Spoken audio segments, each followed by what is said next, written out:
Hello friends, இன்றைக்கி நம்மளோட MV voice over சேனலில் ஒரு தாறுமாறான ஒரு எக்ஸைட்மெண்ட்டான படத்தை பற்றி தான் பார்க்க போகிறோம். இந்த படத்தில் fighting, chasing, running, action, thriller இப்படி எல்லாமே கொட்டி கிடக்கு. சொல்லப்போனால் படம் தான் ஃபைட்டு தான் படமே.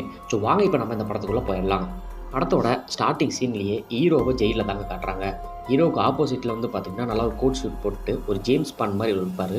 ஸோ இவர் நம்ம ஜேம்ஸ் பாண்ட் அங்கிள் அப்படின்னு நம்ம கூப்பிட்டுக்கலாம். இவர் ஒரு ரா ஏஜென்ட் போல இருக்குது. இவரோட வேலை என்ன அப்படின்னா இவரோட டீமுக்காக ஆளை சேர்த்துறது தான்.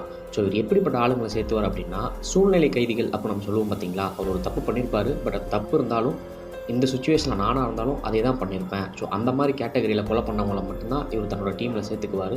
ஸோ ஹீரோவுக்கும் அதே மாதிரி தான் ஒரு டிமாண்ட் வைக்கிறாரு. ஹீரோ வந்துட்டு ஓகே நான் உங்கள் டீமில் வந்து சேர்ந்துக்கிறேன் அப்படிங்கிறாரு. இந்த டீமோட ரூல்ஸ் என்ன அப்படின்னா இவங்க யார் என்ன ஏதுங்கிற ஐடென்டிஃபை எதுவுமே இருக்காது. இவங்களுக்கு மட்டும்தான் இவங்க வேலை செய்யணும். கொஞ்சம் வருஷம் கழிச்சு நம்ம ஹீரோவை வந்துட்டு காட்டுறாங்க. ஹீரோ ஏதோ ஒரு ஃபெஸ்டிவல் ஏரியாவில் யாரையோ ஒருத்தரை போட்டு